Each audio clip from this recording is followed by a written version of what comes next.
Sí, hola, buenos días. Permitidme que antes que nada que me presente. Mi nombre es Manuel Bellido, soy abogado, pero también soy un abogado especializado en temas de comercio exterior y docente, formador habitual en muchas conferencias, muchos foros, también en IPRODECO. De hecho, soy profesor del curso que se hace de comercio exterior en IPRODECO, al cual os animo a que os apuntéis. Antes que nada, disculparme porque este webinario se haga de forma grabada, no de forma presencial. La fecha que tenía asignada me resulta imposible impartir el webinario, voy a estar fuera de España y por problemas de calendario, tanto de IPRODECO como mío, no hemos podido ajustar la jornada a un día en el cual yo lo pudiera impartir de manera presencial. Por eso os la voy a dar de manera remota, sin perjuicio de que os aseguro que el contenido va a ser igual que el que hubiera dado presencial, en primer lugar, y en segundo, cualquier cuestión que tengáis, cualquier duda que tengáis con respecto a la jornada, simplemente os ponéis en contacto, lo transmitís a IPRODECO y IPRODECO bien me la transmitirá para que os conteste o bien os pondrá directamente en contacto conmigo, lo que vosotros prefiráis y lo que IPRODECO decida. Si os parece, comienzo ya agradeciendo, como es lógico, a IPRODECO que me dé esta posibilidad y a vosotros vuestra atención y vuestra, digamos, examen del vídeo. Espero no aburriros y si os aburro o no os gusta lo que voy diciendo, pues sí, pues simplemente, bueno, lo tenéis muy fácil, desconectáis y ya está. ¿De qué voy a hablar hoy? ¿De qué os voy a hablar? Os voy a hablar concretamente de los medios de cobro y pago en el comercio internacional. Os voy a hablar de cómo elegir o criterios para elegir un medio de pago adecuado en el comercio internacional. El texto, por tanto, la pregunta a resolver en este webinario grabado es ¿qué medio de pago elegimos? ¿Qué criterios de medio de pago elegimos? A este respecto, tenemos que distinguir. Os haré primero una introducción para ver qué medios de pago podemos elegir. Tenemos que hacer una introducción de cuáles son estos medios de pago y ver, eso sí, por encima, sin entrar en el detalle, eso lo veremos en todo caso en el curso de IPRODECO, si os apuntáis, y si no, lo podéis encontrar en muchos manuales, información subida a la red. Y después de esa parte general ya vamos a pasar a las recomendaciones, a los consejos, a examinar casos prácticos que se producen precisamente en materia de medios de pago. Pues si os parece, empezamos. Y empezamos con una consideración que siempre hago en materia de comercio exterior, en la mayoría de mis cursos. A la hora de hablar de cualquier figura, pero también, en este caso concreto, de los medios. Y la consideración es que lo queráis o no lo queráis, siempre en el ámbito de comercio exterior vamos a tener aspectos jurídicos a los que enfrentarnos, a los que tengamos que afrontar en cada operación. Y como os digo, lo queráis o no lo queráis. Eso es algo que es irrelevante a los efectos de que decidáis tomar en consideración o no queráis tomar en consideración los aspectos jurídicos. Y eso sí os digo, que si lo desconocemos, que si no tomamos en consideración esos aspectos jurídicos, en primer lugar, no estamos asumiendo que existe un riesgo, que existe un factor que va a intervenir en la operación de comercio internacional. Que estamos dando ventajas a la otra parte, porque tenemos que partir de la idea siempre de que la otra parte no es especialmente torpe o especialmente desconocedora del comercio internacional y que en estas materias va a estar prevenido. Y en tercer lugar, que podemos convertir nuestra operación de comercio internacional en un verdadero quebradero de cabeza, en una verdadera pesadilla. Y como siempre digo, vamos a la operación más simple, más habitual, más normal en el comercio internacional, que es que haya un exportador y haya un importador, y del exportador al importador se transmita, se vendan productos. O sea, una operación de compraventa internacional de mercancías. Esta operación, evidentemente, tiene un contrato principal, que es el contrato de compraventa, pero a su vez tiene otra serie de contratos. En primer lugar, pues va a tener posiblemente, o con seguridad, un contrato de transporte. La mercancía tiene que ir de un lugar a otro. En segundo lugar, va a tener también un seguro posiblemente vinculado a la operación, vinculado al pago, al transporte, a la calidad de la mercancía. Va a tener también, y eso tampoco nos podemos olvidar, va a tener también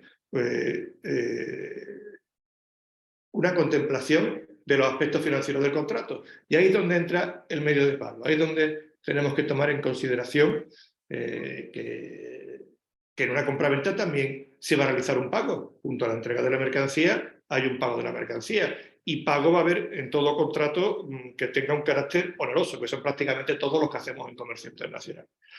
Y ese pago tiene que articularse de determinada forma.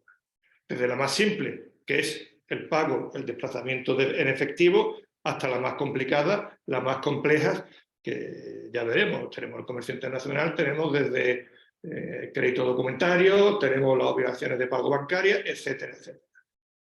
Entonces, ya que os he hecho esa introducción, tenemos que partir de una idea, que el medio de pago, al fin y al cabo, ¿qué es? Como os digo, es un instrumento, es un mecanismo, es una fórmula que interviene en la operación de comercio internacional para articular, para verificar y ejecutar la obligación de pago por el importador. Por tanto, para el importador el medio de pago será efectivamente un medio a través del cual realiza su pago, pero para el exportador nos encontraremos ante un medio de cobro, esto es, el medio a través del cual cobra el importe de la operación. Evidentemente, y no hace falta que lo diga, esto pasa en las operaciones de comercio internacional, pero también pasa en las operaciones de comercio interno. Faltaría más que en una operación de comercio interno no se pagará el precio. Evidentemente, si hay un precio, habrá que pagarlo y habrá unos medios de pago. Algunos que efectivamente coinciden con los del comercio internacional y otros que son específicos del comercio internacional. ¿Cuáles son los medios de pago que nos podemos encontrar y de los que voy a hablar después, cara a ver los criterios de elección, los criterios de preferencia que vamos a tener? La primera clasificación es la que distingue, entre todo, entre medios de pago simples y medios de pago documentales o documentarios.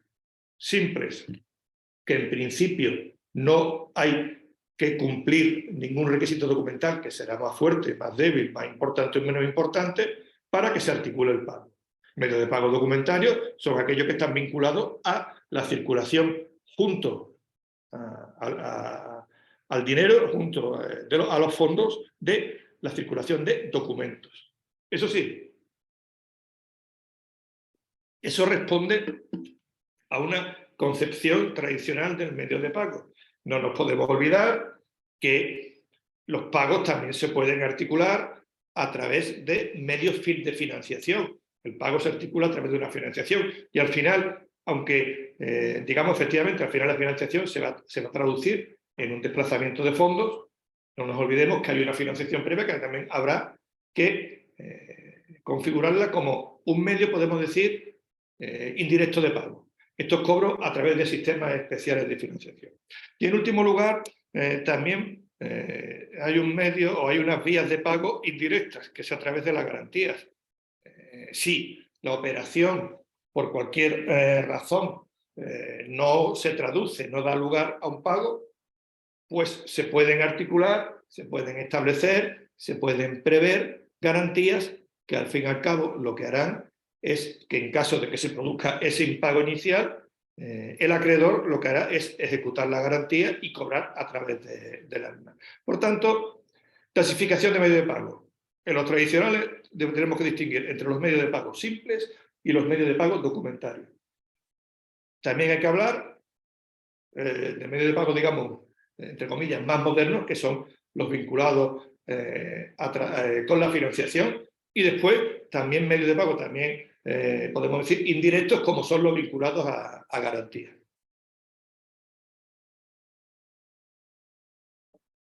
Yendo a los medios de pago, digamos, tradicionales, como os he dicho, podemos distinguir entre medios de pago simples y medios de pago documentarios.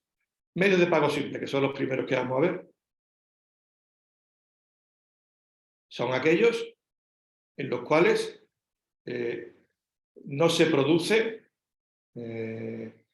ningún desplazamiento de documentos junto al pago en sí. Esto es, son aquellos en los que el exportador no tiene que producir documentos como condición más o menos fuerte para que se realice el pago. Bastará con que este se efectúe por parte del importador. Esto es, el exportador mandará la mercancía y el importador la pagará antes, al mismo tiempo o después del envío de dicha mercancía. Podemos tener un pago aplazado, un pago simultáneo y podemos tener un pago atrasado. En función de eso, pues la posición será más fuerte de uno del otro. Por tanto, son medios en los cuales el pago no se vincula a la entrega de la mercancía. La entrega de la mercancía, el desplazamiento de la mercancía va por un lado y el pago va por otro. ¿Que pueden coincidir? Sí, pero no me negaré que va a ser una coincidencia difícil, va a ser una coincidencia complicada, porque o estamos los dos frente a frente y toma aquí la mercancía y toma aquí el dinero, o eso será imposible.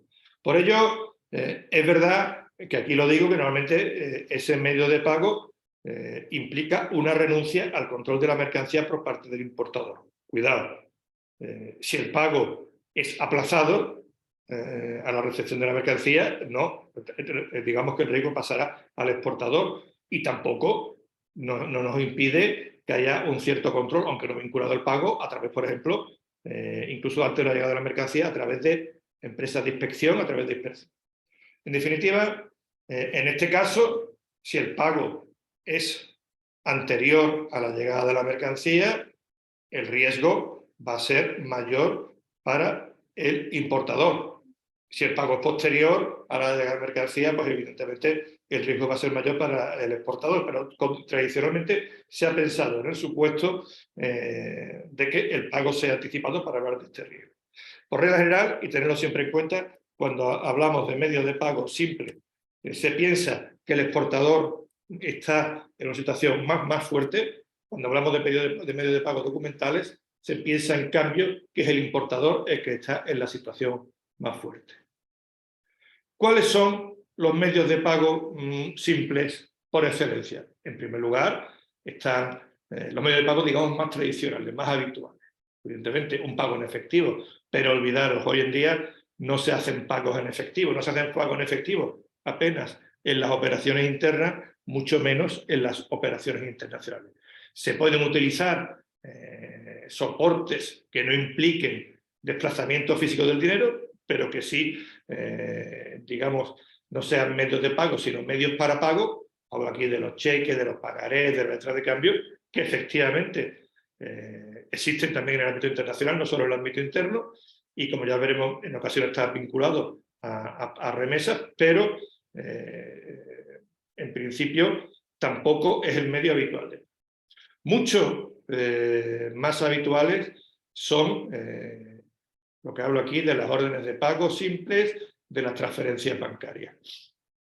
En este caso, lo que nos encontramos es con que existe una orden, existe un mandato de pago que dirige el importador a su banco para que realice ese pago. Normalmente lo que va a decirle es: hágame una transferencia y a determinada cuenta de determinado banco de este señor que es el exportador.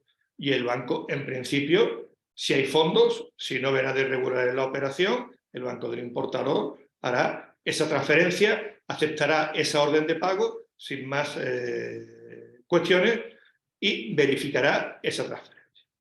Estaréis de acuerdo conmigo que aunque no es una materia que tenga excesiva regulación, hoy por hoy en muchas operaciones la transferencia, esta orden de pago simple, es el medio de pago más habitual. Por la rapidez, por la simplicidad de mecanismos. Evidentemente, si usted si es una de las partes a la que le puede perjudicar o que aumenta el riesgo como consecuencia de la transferencia, por consecuencia de la realización de esa operación, en cuanto a que tenga menos garantías, pues lógicamente tendrá que buscar garantías. Y última posibilidad es la remesa simple. En la remesa simple normalmente nos encontramos con un paso más con respecto a la transferencia bancaria. En la remesa simple nos encontramos con que el exportador normalmente remite al importador, normalmente vía banco, algún documento que una vez firmado por el importador le dará más fuerza a la hora de reclamar. Estoy pensando en documentos con fuerza ejecutiva, una letra de cambio, un cheque, un pagaré. Ese documento llega al banco del importador y allí el importador lo firma, lo acepta y lo devuelve. Y cuando le llega ese documento, el exportador envía la mercancía. Me puede decir, el exportador se está arriesgando enviando la mercancía sin saber que va a cobrar esa letra de cambio o ese cheque se pagará al vencimiento, y estamos de acuerdo. Caben dos posibilidades, o una primera cuestión es controlemos el importador y que tiene fondos para pagar esos importes, controlemos que en su país, si nos sometemos desde ese país, se pueda ejecutar con fuerza, rapidez y facilidad ese documento, y en su caso busquemos garantías a la hora. Por tanto, estos son los medios de pago que podemos decir simples, que para entendernos son aquellos que no exigen ningún tipo de documento. En cambio, en los documentales sí nos encontramos con la exigencia de documentos que van vinculados al medio de pago, de tal forma que son utilizados cuando se quiera mantener, por una parte, por el exportador, el control de la mercancía que se envía, y por otra parte, por el importador, cierta garantía a que la mercancía se está enviando y se están viendo las condiciones que se hubieran pactado, que se hubieran determinado. Entonces, en este caso, si lo enfocamos desde el punto de vista del exportador, el exportador retendrá la documentación hasta que se produzca el pago del importador y el exportador liberará esos documentos, liberará cuando la mercancía salga y entonces haya recibido el pago. También nos encontramos con que en esos casos puede pasar que el importador efectuará el pago cuando los documentos acreditativos de que la mercancía cumple los requisitos y que la mercancía ha salido, le sean entregados a su banco. Lo podemos encontrar con esas dos posiciones. En caso de que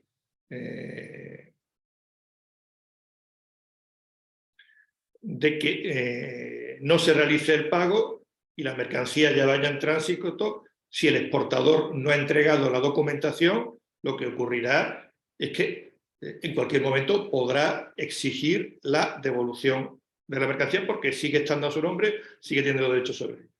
En el caso contrario, si recibida, antes de realizar el pago no recibe el importador los documentos acreditativos de que la mercancía existe y de la que la mercancía se ha enviado, en ese caso el importador podrá negarse a realizar el pago. ¿Cuáles son los medios de pago que utilizan o que se pueden incluir dentro de esta categoría de medios de pago documentales, de medios de pago documentarios? En primer lugar, la orden de pago documentaria. Esto es el cliente, perdón, el importador libera el pago, ordena el pago cuando le ha llegado la mercancía, perdón, la mercancía no, la documentación acreditativa de que la mercancía se ha entregado al medio de transporte y que va ya encima del medio de transporte. En ese caso, se libera el pago. La remesa documentaria se libera el pago mediante una transferencia. En la remesa documentaria nos encontraremos que lo que llegará al banco del importador, en función de que sea más o menos compleja, van a ser documentos financieros o, fundamentalmente, documentos comerciales. Contra la llegada de esos documentos comerciales, se producirá un examen por parte del banco, no un examen detallado, sino un examen meramente formal por parte del banco del importador. El banco del importador le dirá al cliente, en principio, esto encaja dentro de lo que la operación que me has comentado, y el cliente le dirá, paga o no paga, porque la remesa, salvo que hayamos pactado otra cosa, la remesa sigue pendiente de la decisión del importador en cuanto al pago o no pago. Nos encontramos también entre los documentarios a quizá el medio de pago que es el más típico, del que más se habla en el comercio internacional, el crédito documentario. No porque sea el medio más usado, el crédito documentario es caro, es lento, es complejo, pero bueno, es verdad que nació en el ámbito del comercio internacional y siempre que la operación exija determinadas características, determinados requisitos, tenga especial complejidad, sean mercados complicados, ya lo veremos más adelante, es bueno se puede acudir al crédito documentario. El crédito documentario no hace falta, bueno, si queréis saber lo que es, simplemente es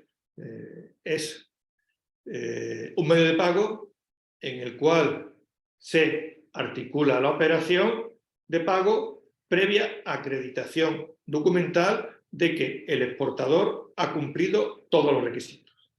Y me diréis, ¿y en qué se diferencia entonces el medio de pago de la remesa documentaria o de la orden de pago incluso documentaria? Pues hay muchas diferencias en cuanto a la formalización, en cuanto a la integración, en cuanto a la forma de actuar. Pero la principal diferencia es que el banco que recibe o que abre el crédito documentario a su cliente, que es el importador, asume personalmente el compromiso, de tal forma que si no se paga la operación, a pesar de que todos los documentos identificados en el crédito documentario se entregan debidamente al banco del importador, al banco confirmador, al banco emisor, en ese caso va a ser el banco el responsable, no va a ser el importador, a diferencia de lo que ocurre, por ejemplo, en la remesa documentaria y en la remesa simple. Los créditos documentarios ya veremos que tienen quizá la regulación más detallada, la regulación, no nos olvidemos, por vía de costumbre, no por vía de ley, más detallada en el ámbito internacional. Y también tenemos estas BPO, las obligaciones de pago bancario, que para entendernos funciona como un crédito, vamos a ver, como una operación, como un crédito entre bancos. Ahí las partes en principio no intervienen. Las partes le dicen al banco, contra cumplimiento de determinados requisitos, usted pague. Y los dos bancos del exportador e importador lo que hacen, se ponen de acuerdo entre ellos para que una vez cumplido ese requisito, automáticamente se reciba por parte del banco, el banco del importador tenga que pagar al banco del exportador. Y todo eso se hace fuera del círculo, digamos, del cliente. En definitiva, en la BPO nos encontramos ante lo que ahora se habla tanto creo yo, que nos encontramos ante lo que se habla tanto de un smart contract, pues un smart contract. Esto es, en la celebración del pago, En el momento del pago no va a intervenir nadie, ningún, digamos, ser humano. Lo que va a intervenir es una coincidencia de mensajes del banco que tiene que pagar y el banco que tiene que reclamar el pago, y esa coincidencia va a provocar automáticamente el pago. Evidentemente, antes hay que establecer las reglas, hay que establecer el camino, pero una vez que se cumplan lo previamente establecido, los bancos van a pagar de manera automática. También hablamos como categoría de los sistemas especiales, los sistemas de financiación como medios de pago, digamos, indirectos. Y es verdad, muchas veces nos encontramos con que vía financiación se produce pago en las operaciones. Se acude a un mecanismo de financiación y ese mecanismo de financiación articula un pago. Aquí os he puesto tres mecanismos de financiación que pueden implicar o que implican un pago cuando llega a buen fin. En primer lugar tenemos el factoring. El factoring es una cesión de créditos que están esos créditos articulados en facturas o cualquiera otros documentos que acreditan la existencia del crédito. Lo típico de le cedo a mi entidad de factoring determinadas facturas que tengo contra un cliente mío para que ella se encargue de cobrarlo, y que si hay financiación lo que me va a dar es el anticipo de las cantidades, el anticipo por la mayor parte de esas cantidades, menos un descuento por comisión y un descuento por, digamos, un descuento, perdón, y unos intereses por financiación. Este factoring puede ser con recursos o sin recursos. Con recursos es si la entidad de factoring al final no puede cobrar del deudor, lo que va a hacer es va a devolver los documentos a su cliente para que el cliente se encargue de cobrar. Sin recursos, pues la empresa de factoring tiene que aceptar el riesgo del impago y encargarse ella misma de recobrar. Evidentemente, si el factoring va con financiación, cuesta más caro, y si el factoring es sin recursos, pero el comercio internacional suele ser habitual que sea sin recursos, nos encontramos también con un precio más caro. Distinto del factoring es lo que en el ámbito internacional se habla de reverse factoring, que es el factoring inverso. Lo que aquí en el ámbito interno hablamos del confirming. En este caso no se cede créditos contra terceros, sino se ceden créditos que terceros tengan contra nosotros. Se los damos a la empresa de factoring inverso, de confirming, esas deudas le decimos, tienes que pagar a estos proveedores míos, encárgate de pagar, ofrecerle financiación si quieren y tal, pero cóbrala a ellos, hace una gestión, digamos, Distinto del factoring es el forfaiting. El factoring, deciros que nació en el ámbito del comercio internacional, y el forfaiting también nació. En el fondo la estructura es la misma. Lo que ocurre es que aquí estamos hablando de créditos. Los créditos que se ceden son créditos que están instrumentados en determinados documentos con especial fuerza ejecutiva. Os he hablado títulos valores, letras de cambio, cheque, pagaré, en créditos documentarios. Entonces, eso evidentemente implica una mayor garantía.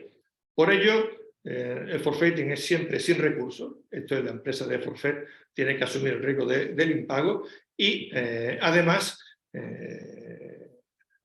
estamos normalmente pensando en operaciones a más largo plazo, en operaciones que el factoring se agota con el cobro de la factura determinada, la línea de facturas prevista.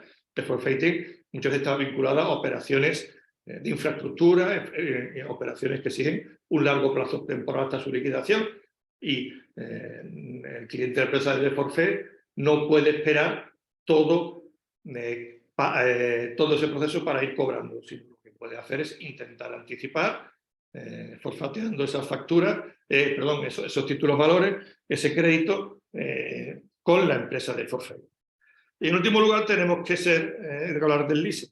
Evidentemente, el leasing en principio no está articulado como una transmisión de la propiedad, pero el leasing en la práctica puede producir una transmisión de la propiedad. Recordad que el leasing implica la entrega de un bien o de un conjunto de bienes a determinada empresa, que a cambio va a pagar unas cuotas, unos importes por la tenencia de ese bien y que se prevé que al final de determinado plazo, de pagar determinados importes previstos en ese plazo, la empresa que tiene el bien va a tener una última cuota, una cuota residual, que si la paga se convierte en propietario de ese bien que hasta ese momento ha estado disfrutando.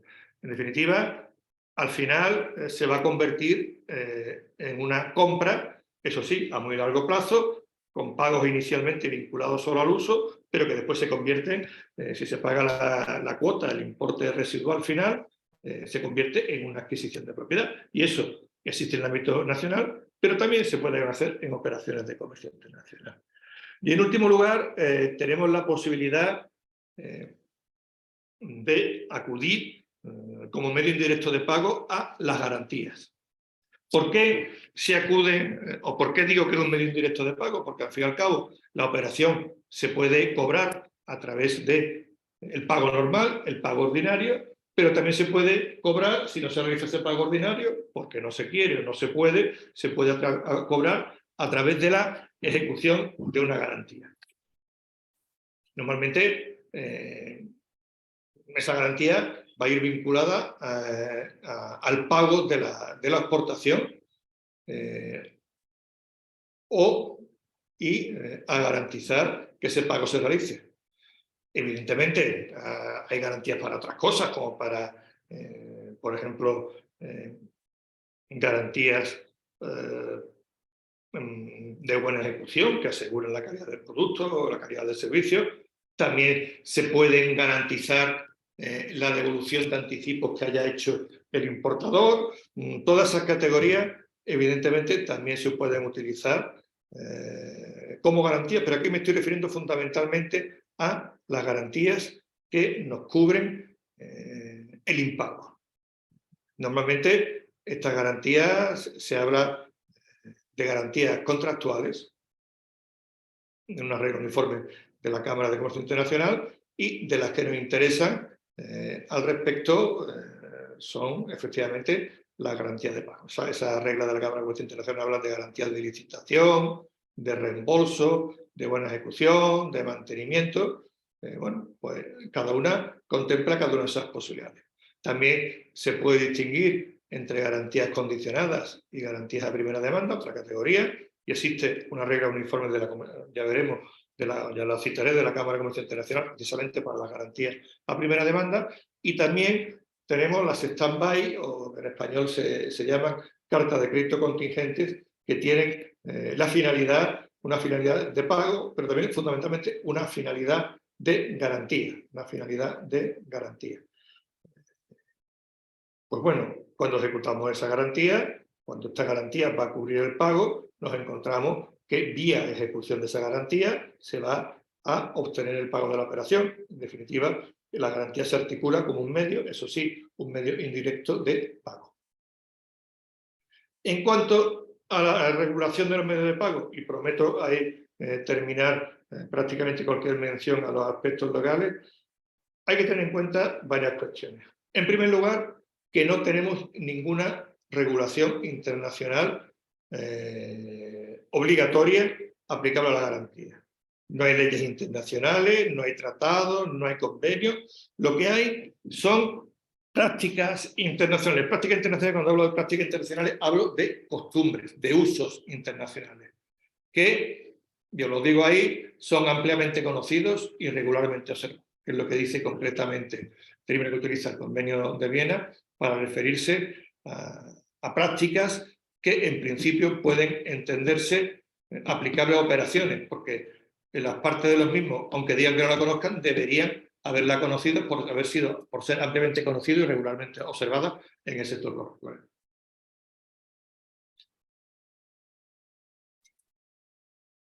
Estas prácticas tienen un gran problema, todas las costumbres, que es el tema de prueba. Precisamente para evitar ese tema, en el ámbito internacional se han producido recopilaciones, libros en los que se incluyen estas prácticas. Recopilaciones que no implican que se aplique obligatoriamente a las partes. Las partes tendrán que mostrarse de acuerdo a que esas recuperaciones, a que esas reglas uniformes, que esos usos uniformes se aplican a la operación. Aunque sean ampliamente conocidos, regularmente observados, ahí es mejor no intentar meternos en problemas de pruebas de que son ampliamente conocidos y regularmente observados, sino en remitirnos expresamente en la operación a esa cuestión. Por ello, con respecto a la regulación, respecto a esas costumbres, ¿cuáles son las costumbres principales? Las costumbres principales recopiladas. Y para ello tenemos que irnos a las reglas y uso uniforme que ha redactado y que publica la Cámara de Comercio Internacional. La Cámara de Comercio Internacional, como sabéis, es una institución de carácter privada que desempeña un papel muy importante en el ámbito del comercio internacional y que uno de las vertientes de su papel importante es precisamente la elaboración, la recopilación, la codificación de estos usos y costumbres. En materia de medios de pago hay numerosas reglas y usos uniformes publicados por la Cámara de Comercio que precisamente se refieren a ello y que tienen su importancia porque en muchas ocasiones en operaciones los bancos nos dirán, si vais al condicionado, veréis que al final se remiten a esas reglas uniformes, por lo cual nos están metiendo por la vía de la aceptación dentro de las condiciones generales esas reglas y usos uniformes. ¿Dónde tiene reglas y usos uniformes la Cámara de Comercio Internacional? Las tiene en materia de cobranza, que se refiere a la remesa simple y documentaria, ahí tenéis cómo se denomina, la tenéis también en materia de crédito documentario, la famosa UCP 600, la tenemos también para las fianzas contractuales, eso que comentaba de licitación, de reembolso, de mantenimiento, para las garantías a primera demanda, la ORG 758, para el forfaiting, la ORF 800, y para relativas a las obligaciones de pago bancaria. Y también, perdón, se me había pasado, que en el ámbito de la stand-by, si bien no existen una regla uniforme, sí existen una práctica internacional estándar para las stand-by que también ha recopilado la Cámara de Comercio Internacional. Cuidado que lo queramos o no, en muchas operaciones nos encontraremos con que el banco se ha remitido a este tipo de reglas. Fundamentalmente, en materia de crédito documentario no hay duda. Cualquier banco del mundo se va a remitir a esas reglas. Y también, por ejemplo, en materia de garantías a primera demanda, los reembolsos interbancarios, las remesas, siempre nos podemos encontrar con remisiones muy claras a esta figura, aunque no nos demos cuenta de la remisión. En el ámbito, digamos, de acuerdos de tratado, sí existen, pero lo que os decía, no se han ratificado, están ahí, si alguna vez se ratifican, pues bueno, sí tendrán el valor de un tratado, pero ahora mismo no lo tenemos. Así, tenemos un convenio en el ámbito de Naciones Unidas, tenemos 3 convenios que son los que suenan más, los más importantes, uno en materia de garantía independiente y de carta de crédito contingente, esto es stand-by, otra en materia de letras de cambio y pagarés, y otra sobre cesión de créditos en el comercio internacional. Como os digo, existen estos convenios, están aprobados, pero si vais a la página de UNCITRAL, ahí tenéis el nombre, que es la Organización de Naciones Unidas para la Unificación del Comercio Internacional, si entráis por ese nombre y ponéis, quiero recordar que es ORG como extensión, os encontráis, podéis buscar esos convenios y ya veréis que prácticamente que no han entrado en vigor porque no están suscritos, porque no están elaborados, no están aceptados por un número suficiente de estados.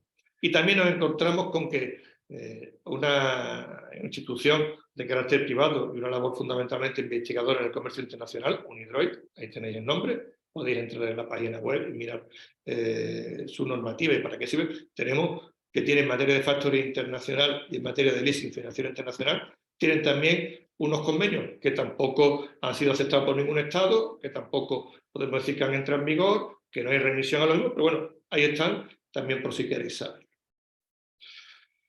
Una vez hecha esta introducción, quizá que sea la parte más pesada, pero tenía que hacerla, vamos a pararnos un poco a la hora de hablar de los medios de pago en cuáles son los principales puntos críticos, cuáles son aquellos elementos que pueden dar lugar a un riesgo más grande. Los elementos que tenemos que tener especialmente cuidado, especialmente en cuenta a la hora de entrar a hacer una operación de comercio internacional. En primer lugar, tenemos que tener en cuenta que hemos de coordinar el contrato o los contratos con el medio de pago. Eso es una cuestión esencial que digo para toda operación de comercio internacional. No nos olvidemos, ya os lo decía al principio, que toda operación de comercio internacional va a implicar diversos contratos. Y como esos contratos no estén coordinados, como esos contratos no estén, digamos, ensamblados adecuadamente, vamos a tener problemas. Y por ello, lo que se trata primero de todo es que el medio de pago lo coordinemos. Y si no lo hacemos, pues evidentemente no deja de ser como que determinadas estructuras, determinados puzzle, para entendernos, se destruye, se descoordina, y eso evidentemente es un problema. Por ejemplo, si preveemos un pago anticipado por cualquiera de los medios de pago a través de, por ejemplo, una transferencia y se ha pactado una entrega en condiciones, pues una cosa, en condiciones CIF, esto es cuando la mercancía ya esté a bordo del buque, pues estamos pagando por adelantado y estamos asumiendo un riesgo, porque también la mercancía no está, digamos, bajo nuestro control. Si, por ejemplo, pagamos o queremos pagar con un crédito documentario y el exportador, la mercancía se entrega en condiciones de work, nos vamos a encontrar con un problema, porque normalmente ¿qué documento se va a pedir al exportador que entregue para acreditar esa entrega de la mercancía? El exportador no va a poder aportar ningún documento porque la mercancía la pone en su instalación y ya cumple, con lo cual ya tenemos un problema. Primer paso, por tanto, coordinemos contratos y coordinemos contratos con el medio de pago, que al fin y al cabo no nos olvidemos que el pago no es más que una cláusula del contrato de compra-venta. Y si el contrato de compra-venta, la operación de comercio exterior no está coordinada con los demás contratos, ya empezamos a tener problemas. También decimos que si los Incoterm no están coordinando entre todos los contratos, por ejemplo, nos pasa exactamente igual que con los medios de pago. Segundo punto crítico es que a la hora de elegir el medio de pago, esto no se hace automáticamente ni porque nos guste, tendremos que tener en cuenta determinados factores. Evidentemente, tenemos que tener en cuenta la seguridad, la seriedad, la solvencia, las garantías que nos ofrezca la otra parte, porque en función de eso, evidentemente, tendremos que modificar el medio de pago de mayor protección para nosotros a menor protección. En segundo lugar, el tipo de operación. Evidentemente, si estamos hablando de operaciones que se agotan rápidamente, no vamos a meter medios de pago a larguísimo plazo y a lo mejor, si la cuantía es pequeña, no vamos a meter medios de pago que costen excesivamente. También la necesidad de las partes. Hay países en los cuales determinados medios de pago no te valen o no son habituales, lo cual nos lleva también al uso de la costumbre. Podemos estar obsesionados con determinados medios de pago, pero si en nuestro sector, si para ese tipo de tráfico no se conoce ese medio de pago, pues o no cambiamos o estamos fuera del sector. Evidentemente, el medio de pago, igual a lo anterior, va a tener que estar vinculado al contrato, a los contratos que intervienen. Y, por otro lado, en último lugar, habrá que estar a la negociación entre las partes, la posición de las partes en el contrato a la hora de decidir al respecto.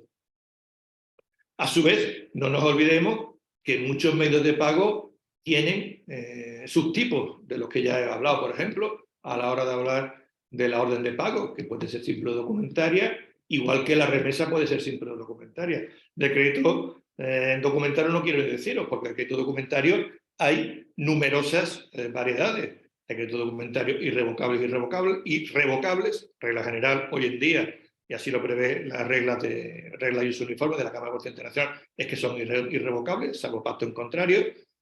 El blanco puede ser confirmado o puede ser no confirmado, esto es en el país del exportador, en el país del importador va a haber alguien, perdón, en el país del exportador, va a haber otro banco que va a examinar la mercancía y va a confirmar el pago si es correcta y es conforme al examen de la mercancía. Pueden ser a la vista si se paga inmediatamente el crédito documentario o a plazo si implica financiación.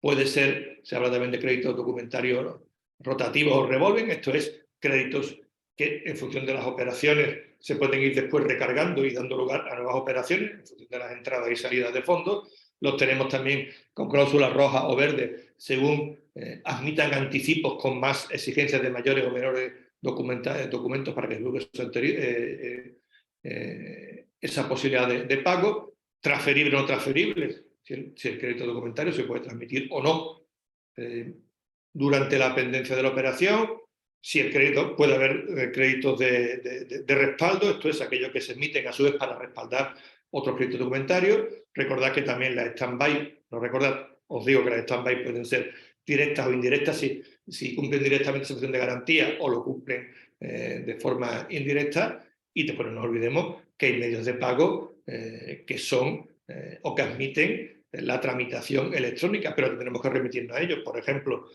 si no recuerdo mal, el crédito documentario tiene, la UCP 600 tienen un anexo, tienen un apéndice que son las EUCP 600 que van dirigidos a regular el crédito documentario electrónico. Igual que, si no recuerdo mal, también las remesas, las reglas uniformes que regulan de cobranza, también tienen ese apéndice E para regular esas figuras. O, si no nos olvidemos también que, por ejemplo, como os comenté, las obligaciones de pago bancario también son de por sí, por definición, son también electrónicas. A la hora de elegir medio de pago, otro punto crítico que tengamos que tener en cuenta es el coste. ¿Qué coste tiene el medio de pago y quién lo va a pagar? Porque, claro, será un elemento que habrá que unir a la operación y al coste final de la operación. Porque si el exportador tiene que pagar o tiene que atender al medio a cierto coste del medio de pago, se encontrará con que le disminuirá el margen.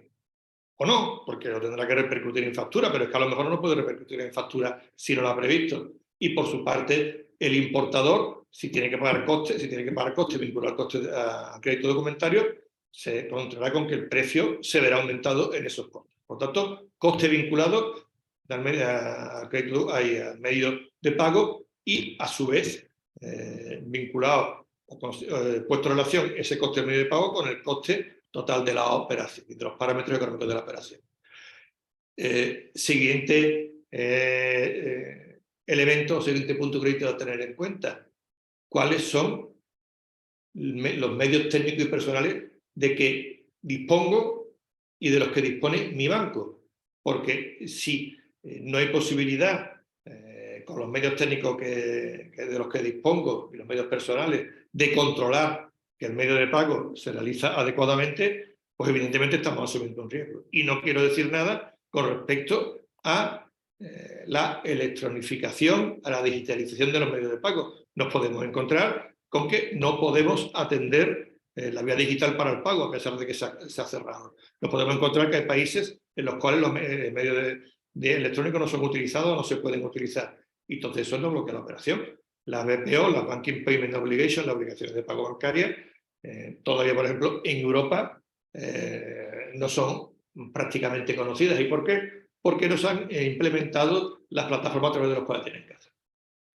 Y en los medios de pago documentarios, lo que habrá que tener en cuenta es que los documentos vinculados a la operación, que sean determinantes, los documentos que se puedan producir y las características que tienen que tener esos documentos. Los documentos, como os digo, y eso lo dicen, por ejemplo, las reglas que regulan los créditos documentarios, tienen que ser completos externamente, porque el banco no se va a meter a examinar la operación en sí, sino los documentos deben ser externamente correctos, debe ser conforme con las instrucciones que se han dado, deben ser consistentes y congruentes entre sí, no puede haber contradicción entre los documentos y, en último lugar, deben producirse o deben transmitirse en el soporte previsto para hacerlo. Si el soporte es papel, papel, si es original, si es copia, es fotocopia, o si es medio electrónico, pues habrá que ir a través del medio electrónico, porque si no, no puede hacerse. Por lo cual, hay que tener en cuenta todos esos factores a la hora de vincular el medio de pago documentario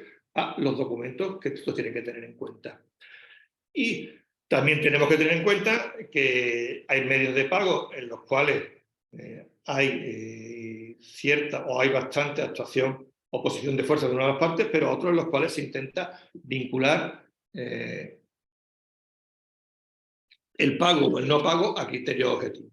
Cuando en los no documentarios, evidentemente, lo que nos encontramos es que una de las dos partes lleva el control de la operación. Una de las partes tiene la posición de fuerza en la operación. Con lo cual, si al final no se realiza el pago, no se realiza la entrega de la mercancía, es porque esa parte tenía la posición de fuerza en la operación y como consecuencia de ello adopta la decisión que después puede dar lugar a reclamaciones, puede dar lugar a procedimientos judiciales, arbitrales, de acuerdo, pero inicialmente el pago se paraliza. O la entrega de la mercancía vinculada al pago también se puede paralizar como segunda posibilidad. En los medios de pago documentarios, en principio, si se entregan todos los documentos, habrá que ver, en primer lugar, si son todos los previstos. Habrá que ver si los documentos son conformes o no son conformes y si los documentos son correctos, por lo menos externamente. En esos casos, si no se da cualquiera de esos requisitos, el pago se puede paralizar. Y aun dándose esos requisitos, formales, como habéis visto, cabe la posibilidad, incluso los créditos documentarios, que hay muy restringidos, con que una orden judicial, un embargo, una orden de retención de fondos paralice el pago. Ya sabéis que en las remesas documentarias puede haber mayor discrecionalidad, en la orden de pago documentario, pero en principio, en el crédito documentario, cumpliéndose los requisitos formales, el banco deberá pagar. El banco deberá pagar porque si no responde. Pues bien, el importador, acudiendo a la vía judicial, no en todos los países, se acredita que esos documentos formales no garantizan, chocan con la realidad en el sentido de que la operación no se ha podido realizar por diversas razones, fundamentalmente porque los documentos no han sido suficientes para controlar totalmente la operación. Bueno, pues en esos casos se puede acudir al juzgado, al árbitro, a un organismo administrativo y paralizar el pago. Estoy hablando de mecanismos como el crédito documentario, que hay mucha garantía. Es verdad que para el exportador, pero también para el importador. Ya que os comento estos extremos, bueno, vamos a ver una serie de casos que ha examinado tanto la Cámara de Comercio como a los que me he enfrentado en mis operaciones, que he asesorado de comercio internacional, relacionadas con medios de pago. Un poco, digamos, para que veáis sobre la práctica diaria cómo se plasman cuestiones de las que yo he hablado antes de un modo teórico. Primer caso es un supuesto que tuve en mi mesa hace ya unos años, en que se establecía una stand-by, esto es, un documento, una garantía de pago en caso, que se pagaría en caso de incumplimiento del contrato por parte del exportador. En ese caso nos encontramos, por parte del importador, en ese caso nos encontramos con que esa stand-by se había condicionado, se había vinculado en que en el documento de transporte se expusiera expresamente que el transporte se haga a porte debido. En este caso concreto, como el transporte era por carretera, el documento de transporte era un CMR. ¿Qué ocurrió? Ocurrió que por olvido del cargador, por olvido del exportador, no se hizo constar en el documento no se hizo constar en el documento de transporte que la mercancía se iba a transportar a aporte pagado. Aporte pagado, es verdad, efectivamente. Hay un error ahí en lo que estoy diciendo. En este caso, ¿qué pasó? Que cuando se intentó cobrar la stand-by, porque, bueno, la mercancía sí había llegado, pero no se había pagado su importe, ¿qué ocurrió? Pues que el banco dijo que, perdón, en el documento de transporte que usted me presenta no aparece la mención aporte pagado. Y como no aparece la mención aporte pagado, yo no puedo ejecutarle, no puedo darle el importe garantizado. ¿Qué ocurrió con el exportador que era español? Pues lo que ocurrió es que dijo, bueno, sin problema, yo puedo aportar certificaciones de transportista, el albarán de entrega, entonces puedo aportar incluso un CMR nuevo en el cual se ponga aporte pagado. ¿Qué ocurrió? Que el banco siguió negando el pago porque la exigencia era, y así estaba previsto en la stand-by, que esa circunstancia costara, de que iba la mercancía a aporte pagado, costara en el CMR. Y en el CMR original le había costado, con lo cual todas las demás alegaciones, todas las demás pruebas no valían.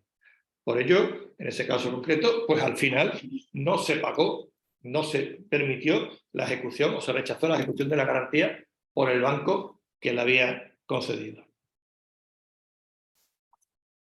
Otro supuesto, que también he tenido unos cuantos encima de la mesa y que no dejan de sorprenderme, son supuestos en los cuales el banco emisor del crédito documentario, a la hora de revisar la documentación, encuentra discrepancias, encuentra que no se ajustan a lo que se le había especificado, a las instrucciones que había recibido y que se habían reflejado en el crédito documentario. Como sabéis, en esos casos, los bancos lo que hacen es plantear una reserva por ello. Y esta reserva se mantendrá salvo que el cliente alce la discrepancia. Diga que acepto esa discrepancia. En ese caso, si la alza, en principio debería entenderse que el banco ya no tiene por qué negar, tiene que rechazar el pago. Pero no es así. Y no es así porque la propia UCP 600, las reglas y usos uniformes que regulan esta figura, lo que nos dicen es que una vez que se haya producido esa reserva, el banco no está obligado a abonar el crédito, aunque la discrepancia se haya alzado por parte del importador. ¿Y por qué? Porque se va a considerar que la operación, una vez alzada la discrepancia, es una operación nueva que el banco puede aceptar o no puede aceptar. Evidentemente, en la práctica, el banco, cuando se alza la discrepancia, normalmente va a aceptar y va a realizar el pago. ¿Por qué? Porque el dinero ya lo tiene controlada la operación, es un cliente, su importador es un cliente fiable, pues bueno, pues lo va a hacer. Pero en casos concretos en los cuales, por determinadas razones, el banco ha perdido la fiabilidad, ha perdido el control con respecto a la parte de su cliente importador, en los cuales el banco puede poner eso. Y me diréis, ¿eso está en contra de los principios de los créditos documentarios? Yo diré, sí, pero no nos olvidemos que la UCP 600, como todas las reglas y usos uniformes en materia de medios de pago, han sido redactadas fundamentalmente por el grupo de interés bancario, por el lobby de los bancos, con lo cual, pues lógicamente, pues sin perjuicio de que muchas veces dan garantía a los operadores que no son financieros, operadores bancarios, pero te puedes encontrar con estas circunstancias, estas normativas de protección de los datos. Aquí nos encontramos, esta es una consulta dirigida al a la Comisión de Prácticas Bancarias de la Cámara de Comercio Internacional en España, y en este caso lo que se les plantea es una cuestión que os puede parecer ridícula, pero no lo es. En este caso nos encontramos un banco emitido un aval que emite un banco. Y a su vez, y en el aval, resulta que se produce la confusión del nombre del beneficiario. ¿Por qué? Porque lo que ocurre es que se unen los nombres de dos empresas, dando lugar a una empresa que no existe. Como veis aquí, hay una empresa A con un nombre y una empresa B con otro nombre. Por equivocación de que redactó esa aval, pues se unen los dos nombres, con lo cual esa empresa no existe. Sí, se recoge el CIF de la empresa correcto, la dirección correcta, pero la empresa con nombre no existe. Y se planteaba que en ese caso, si el aval es válido o no es válido. Y el dictamen, el informe de esta Comisión de Prácticas Bancarias es que el aval no era válido, porque era una discrepancia de tal volumen, cuál es la identificación del beneficiario, que una identificación, digamos, defectuosa, como esta, provoca la nulidad, provoca el bloqueo del aval. Y me diréis, formalismo exagerado, de acuerdo, pero es que no nos podemos olvidar que en estas materias, por ejemplo, un crédito en unos avales, y más en un aval a primera demanda, lo que nos vamos a encontrar es que el texto es fundamental, porque muchas veces hasta desconocemos el trasfondo de la operación. Aquí nos encontramos también otra cuestión en materia bancaria. Nos encontramos concretamente en materia de aval, nos encontramos otra consulta. En este caso nos encontramos con una aval a primera demanda. Una aval a primera demanda en el que no se menciona expresamente los beneficios de exclusión, orden y división. Para entendernos, aval a primera demanda es aquel que se puede ejecutar simplemente cumpliendo los requisitos para su ejecución. Los requisitos para su ejecución son que se requiera en forma y que se requiera en plazo. Y ya está. Y basta una simple comunicación, que mi consejo es que haya garantías de que se ha entregado, una simple comunicación diciendo ejecuto el aval para que el banco tenga que pagar. No se metan en investigaciones si la operación avalada se ha cumplido, si no se ha cumplido, quién es el responsable. No, en ese caso concreto eso no importa. Lo que importa es se requiere en tiempo y en forma. En cuanto a los beneficios de exclusión, orden y división, y su renuncia, es algo que lo veréis en los avales normalmente, y es que el banco, cuando nos da un aval, nos dice o nos exige que renunciemos a el beneficio de exclusión. Esto es, el beneficio de exclusión es yo me niego, perdón, yo banco me niego a renunciar, perdón, me niego a exigirte para pagarte que antes intentes cobrar del deudor principal. El de división es yo banco, al acreedor que reclama el pago, yo banco, si existen varios avalistas, no voy a exigir que divida la deuda entre todos. Y el vicio de orden es yo banco, renuncio a si hay varios avalistas, digamos, jerárquicamente organizados, a que tengas que ir a los anteriores a mí para cobrar. Y si no cobra, entonces cuando vengas a mí. Esos beneficios que en principio puedo poner un avalista, en el caso concreto de los avales muchas veces se renuncia. Y concretamente en los avales a primera demanda va de suyo. Va de suyo porque el aval a primera demanda lo que le caracteriza es estar desligado de la operación principal. Pues bueno, en este caso concreto, lógicamente, el Comité de Prácticas Bancarias lo que dijo es que era irrelevante que se hicieran o se renunciaran a esos beneficios en el texto de una aval a primera demanda, porque la aval a primera demanda lleva implícito la renuncia de esos beneficios, por lo cual no es necesario, como se dice al final, que explícitamente en el texto de la garantía el avalista, esto es el banco que da el aval, renuncie a esos beneficios, porque es que va de suyo en la operación. Una aval a primera demanda nos excusa de esas obligaciones.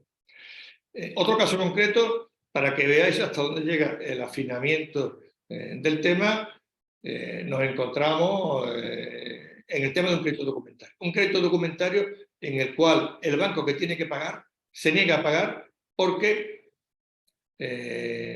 uno de los documentos que había que presentar para que liberara el pago exigía 5 copias del documento. concretamente el documento sobre la deuda. Tenía que aportar el exportador para que se liberara el pago, tenía que aportar 5 copias del documento sanitario correspondiente. Y el exportador lo que hace es presenta el original del documento, presenta 2 copias y presenta 2 fotocopias. Y el banco dice, rechazo el pago porque no se ha cumplido lo que dice la ley. Al final, lo que dice en este caso el comité bancario es una interpretación favorable al exportador en el crédito documentario. Lo que nos dice es, oiga, si el término fotocopia se incluye dentro de la categoría de copia, para poderlo distinguir de una categoría y otra. Y si se incluyen las copias, habla de 5 copias, pues lógicamente un original es más que una copia, también nos vale. Por lo cual, el exportador había cumplido ese requisito de las 5 copias, aportando un original, 2 copias y 2 fotocopias. Y se rechazaba, por tanto, la reserva, la negativa al pago por parte del banco obligado. Y quiero recordar que este es el último caso que os traigo, que es un caso de problema entre el banco confirmador y el banco emisor de crédito documentario. Como os decía, en el crédito documentario nos encontramos siempre con un banco, que es el banco del importador, que lo emite, el banco emisor, pero nos podemos encontrar, normalmente en el país del exportador, nos podemos encontrar con un banco confirmador o incluso un banco avisador, pero no voy a hablar mucho, un banco confirmador. ¿Qué es lo que hace el banco confirmador? En el país del exportador, revisa la documentación que le presenta el exportador y da su luz verde o lo rechaza la existencia de discrepancia. En este caso concreto, el banco confirmador había dado su luz verde a los documentos examinados, pero el banco emisor, después cuando lo ve, lo rechaza. Y el banco confirmador dice, oiga, si el banco emisor lo ha rechazado, yo confirmador no tengo que pagar a usted exportador. Y lo que dice el comité, la Comisión de Prácticas Bancarias Española, de la CCI en España, dice, no, usted banco confirmador tiene una obligación independiente del emisor, pague usted, y si después internamente tienen ustedes discrepancias, discutan entre ustedes, pero usted banco confirmador ha asumido un compromiso de pago y tendrá que pagar. Una vez que ya os he dicho el encuadre de los créditos de los medios de cobro en el comercio internacional, que os he hecho una revisión de los mismos, que os he dicho los puntos críticos, que hemos examinado, hemos visto, digamos, casos, 5 o 6 casos en los cuales se plasmaban, se integraban esas cuestiones que hemos visto antes teóricamente, hemos visto cómo los resolvían o cómo nos enfrentábamos a ellos. Por un lado, personas que están habituadas al ámbito del comercio internacional y por otro lado, alguien todavía con más fuerza, como es el Comité de Prácticas Bancarias, perdón, la Comisión de Prácticas Bancarias del Comité Español de CI, pues bueno, os voy a ir a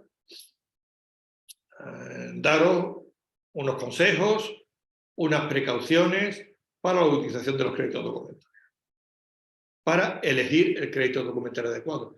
Algunas de las cuales ya lo he apuntado, pero que ahora os lo voy a hacer con más detalle. Una primera, ya lo que siempre he dicho y que vuelvo a insistir ahora. En primer lugar, tenemos que coordinar el medio de pago con el contrato. Tenemos que coordinarlo con la entidad financiera, porque si en el contrato pactamos un medio de pago que después es imposible, no es viable o que da problemas con la entidad financiera, pues todavía vamos. Tenemos que coordinar también el medio de pago con el Incoterm, que al fin y al cabo no debe ser un elemento del contrato de compraventa. Tenemos que coordinarlo con los otros contratos que intervienen en la operación. Y lo que sí está muy claro, no podemos improvisar en cuanto al medio de pago. El medio de pago es un elemento vital, es un elemento esencial de la operación y tiene que ser estudiado, tiene que ser determinado con anterioridad. No podemos improvisarlo. Y no podemos dejárselo a la otra parte, sin entrar en más profundidades, porque es que a lo mejor la otra parte nos propone un medio de pago que le beneficia a ellos y que nosotros estamos siendo perjudicados por el mismo. En segundo lugar,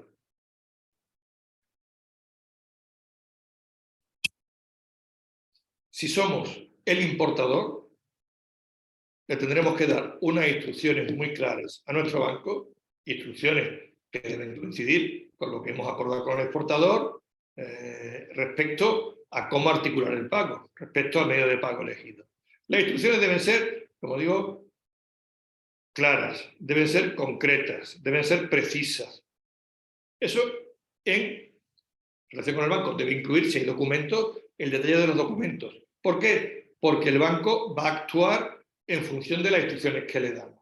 O va a actuar o deberá actuar, porque si no lo hace, ya podremos ir contra el banco, pero en principio, pensando que el banco va a seguir nuestras instrucciones, hagámoslos claros y precisos.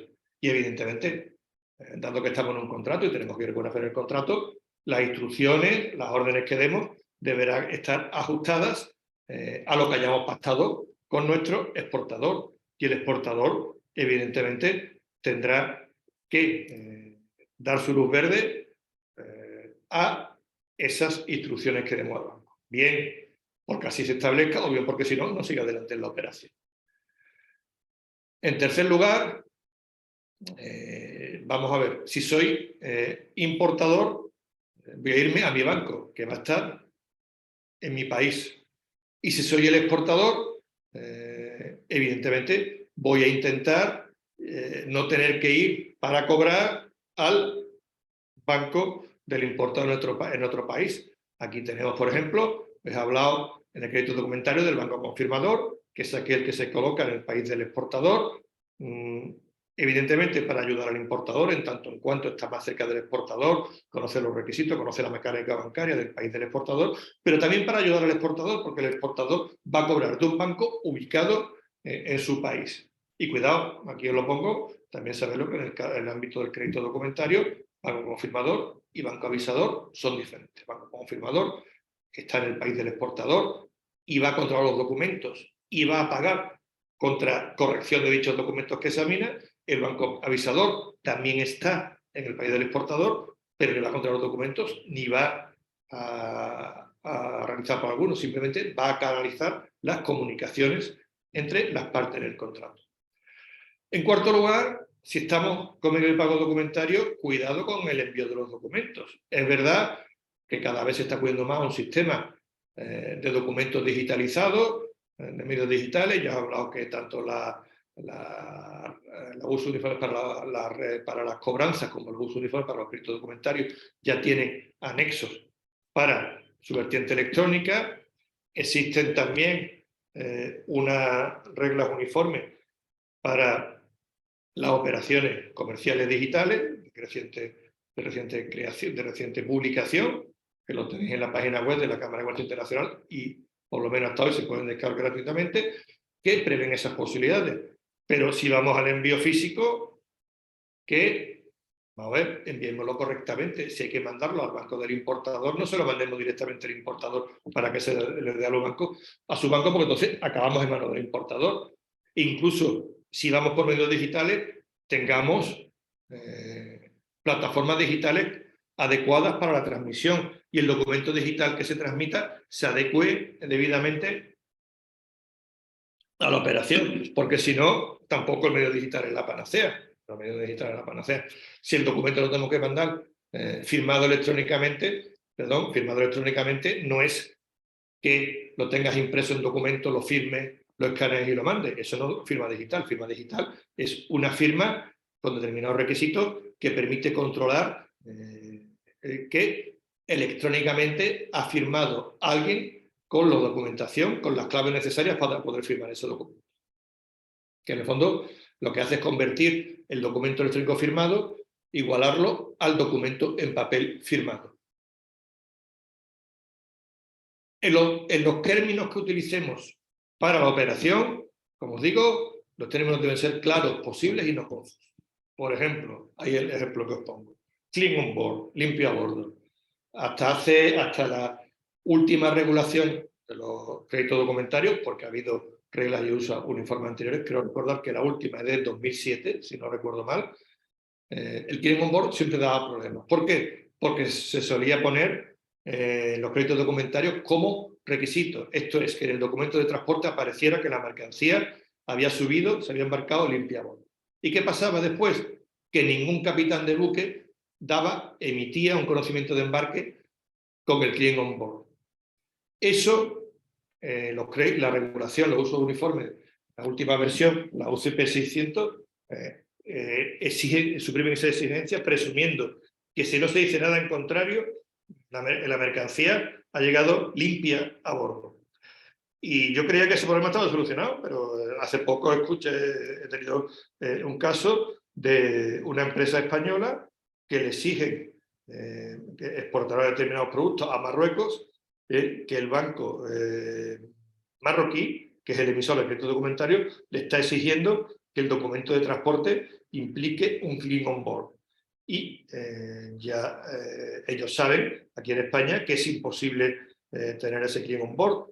Y los marroquíes saben que existen los UCP 600, pero a pesar de todo siguen para adelante. ¿Qué es lo que han tenido que hacer? Evidentemente han tenido que modificar las condiciones de entrega, han tenido que modificar el Incoterm. ¿Por qué? Para que el español, la empresa española, no tenga que obtener el documento de transporte, por lo cual el client on board no juega. Al final han tenido que convertir una operación, que no recuerdo cuáles eran las condiciones, pero pues sería un CIF posiblemente, o sería algo más para adelante, pues la han tenido que convertir en un CIF o un CFR, o también términos en D, la han tenido que convertir en un FCA precisamente para evitar ese riesgo. También la UCP 600 que os he dicho utilizan unos criterios muy amplios de interpretación respecto a términos que se pueden deslizar en el contrato, que se pueden deslizar en el crédito documentario, que después pueden ser dificultosos en orden a su interpretación. El término cerca de, aproximadamente, alrededor de, son términos que sí, están muy bien, pero vamos a ver después a el crédito documentario, porque el banco nos puede decir que ese término no se ajusta a la operación realizada. Y claro, en términos genéricos como eso hay problemas. En sexto lugar, identifiquemos siempre debidamente los documentos adecuados. ¿Documentos adecuados cuáles son? Para el exportador, aquellos que pueda obtener. Si no puedes obtener determinado documento, no lo incluyas, evidentemente, como documento para la liberación del pago, porque si lo incluyes, estás muerto como exportador. Y me he encontrado supuestos en los cuales determinados certificados fitosanitarios no se pueden producir, o no se pueden producir por el laboratorio determinado, o determinados certificados de características del producto tampoco se pueden producir, entonces si no se pueden producir, y usted exportador ha vinculado el pago a que se le entregue al banco del importador esos documentos, pues usted no va a poder recibir la entrega de la documentación. Por parte del importador, ¿qué documentos son los adecuados? Pues, evidentemente, los que prueben que se ha realizado la operación.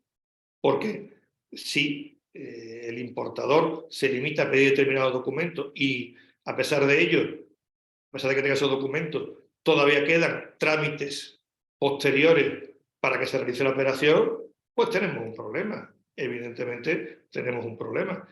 Si, por ejemplo,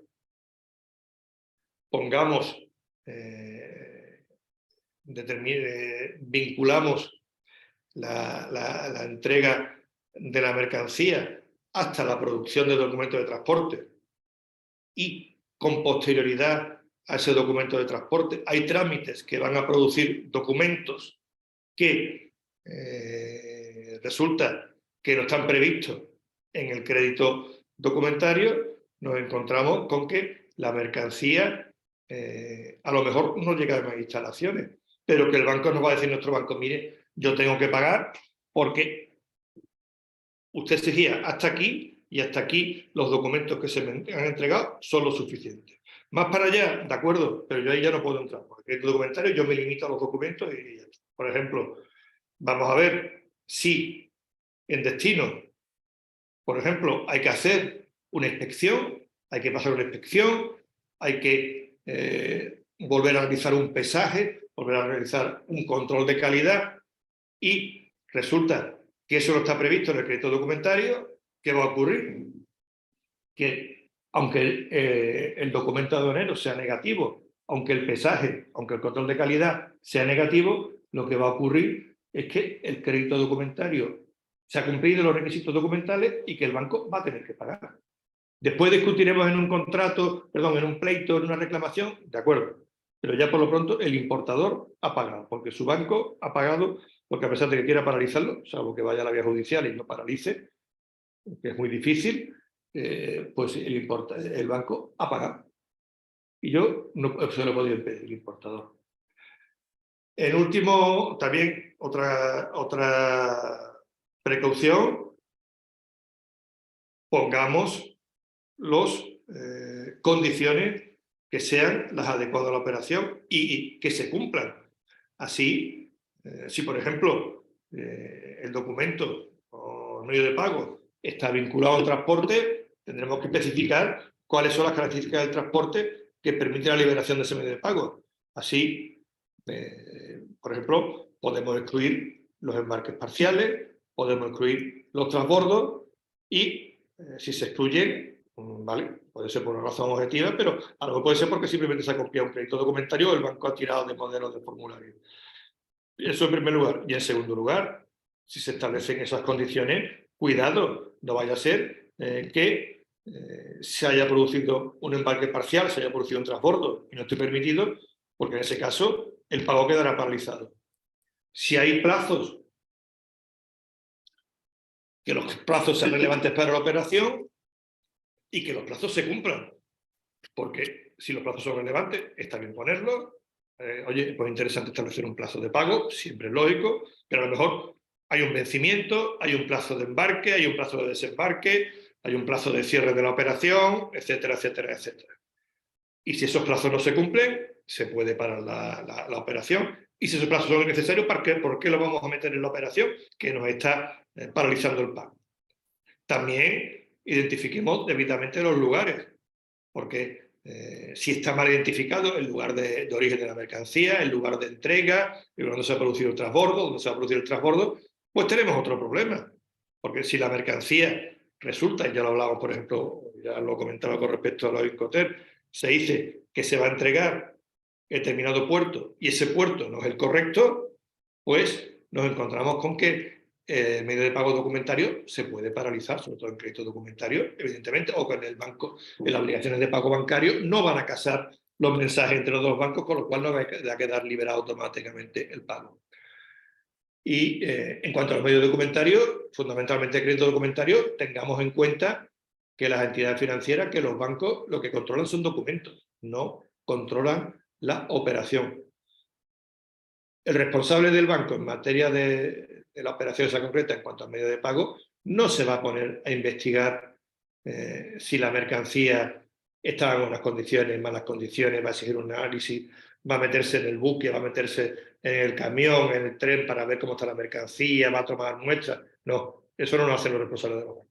Los responsables de los bancos lo que hacen es presentar los documentos acreditativos que se exigen para la liberación del pago. Y el exportador tendrá que presentarlos. Si del examen de esos documentos, que eso sí lo realizan detalladamente o lo deben realizar detalladamente los bancos, resulta que los documentos son conformes a lo establecido a la hora de pactar el medio de pago, el banco hará el pago. Si no lo hace, pues surgirá una discrepancia. Y en esa discrepancia, como he dicho, cabe fundamental posibilidad, es que esa discrepancia la alce el importador, que diga, bueno, la diferencia de los que resulta en el documento no son relevantes, con lo cual banco paga, aunque ya hemos visto en esa consulta lo que puede pasar. Puede pasar que el exportador, dando tiempo, puede corregir esa discrepancia, con lo cual, oiga, falta ese documento, pero lo aporta corregido, con lo cual es bien. O puede ocurrir que no se alce la discrepancia. Y si no se alza la discrepancia, el banco puede rechazar el pago. Estoy pensando en el medio documentario con máxima garantía que el escrito documentario, pero las remesas documentarias, en las órdenes de pago documentarias, también nos podemos encontrar con esa problemática. Es verdad, con una posición menos, digamos, menos fuerte, menos restrictiva para el banco, que puede desligarse del pago o porque el cliente le diga no pague, aunque se hayan cumplido los requisitos, no pague, porque aquí al final soy yo el último que toma la decisión. También tenemos que tener en cuenta que el medio de pago implica un contrato, y como un contrato puede dar lugar a conflictos. Conflictos en los cuales va a ser determinante saber cuál es la ley que se va a aplicar al conflicto, la ley que se va a aplicar a la operación y cuáles van a ser los tribunales competentes. Si os vais a esa regulación consuetudinaria, esa regla y esa uso y costumbre uniforme, veréis que en ninguno de ellos hay ninguna previsión de cuál es la ley aplicable, porque cuidado, esas reglas uniformes no regulan todo y no dejan de ser una costumbre. Que si hay ley que se oponga, pues la costumbre queda sustituida por la ley siempre que esa ley sea imperativa. Por tanto, tendremos que ir a ver lo que se ha pactado en el medio de pago, ver lo que se ha pactado en el contrato entre la entidad financiera y el cliente, el que tiene que realizar el pago. Y bueno, y cuidado, porque en un crédito documentario hay diferentes contratos, hay diferentes operaciones. No olvidaros que tenemos un importador que se relaciona con su banco, tenemos una relación entre el exportador y el importador, podemos tener el banco emisor se relaciona con el banco confirmador, se puede relacionar con el banco avisador, nos podemos encontrar incluso que el banco emisor se relaciona, puede relacionar también o puede tener alguna relación con el exportador, con lo cual al final nos encontramos distintas relaciones. Vamos a intentar meterlas, eso sí, primero bajo toda la ley, bajo la misma ley.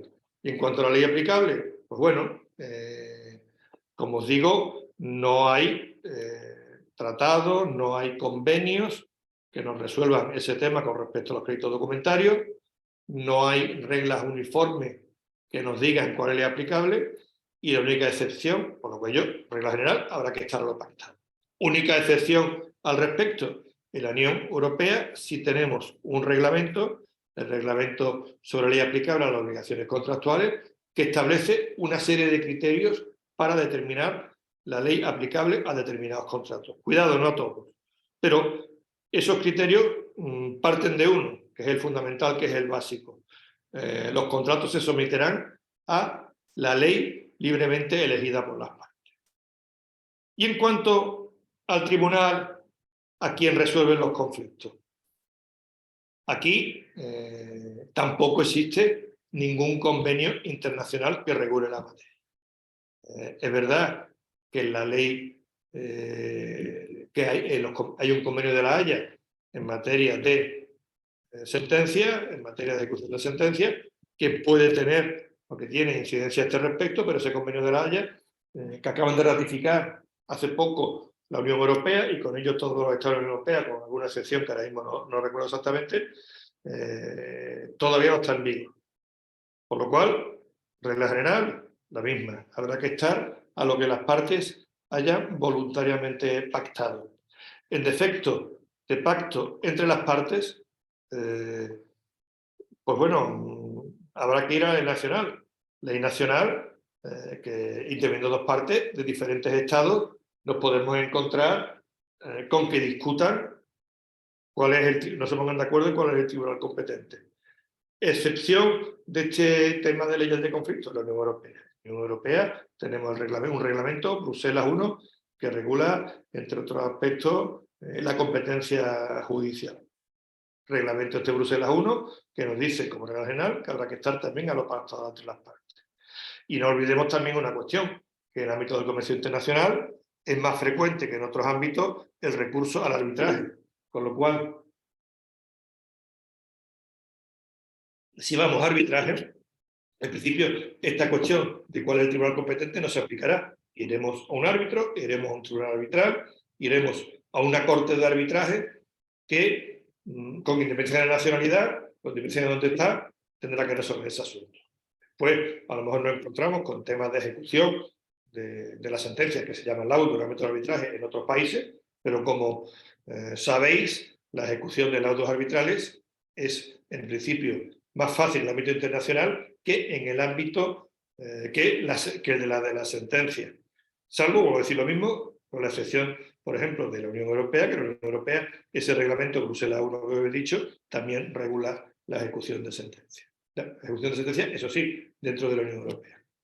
Con ello, no quiero extenderme más, dado que aquí no hay esa interacción que muchas veces, o que realmente es deseable y que muchas veces existe en los webinarios en directo. Tampoco quiero pareceros más pesado de lo que ya es por sí hablar de esta materia. Por ello termino simplemente con 2 o 3 ideas, digamos, fuerza con la que terminar y resumir todo lo que he dicho. En primer lugar, no nos olvidemos que el medio de pago no deja de ser más que la aplicación de una cláusula contractual. En el contrato, normalmente con un contrato de operación, una operación de exportación e importación, se prevé la salida, la comercialización de una mercancía, pero se prevé, evidentemente, a cambio del pago de un precio. Y el pago del precio se va a articular de determinada forma, que esa forma va a ser el medio de pago. Por tanto, no nos olvidemos que hay una dimensión jurídica en todo medio de pago y no nos olvidemos que es una cláusula de contrato.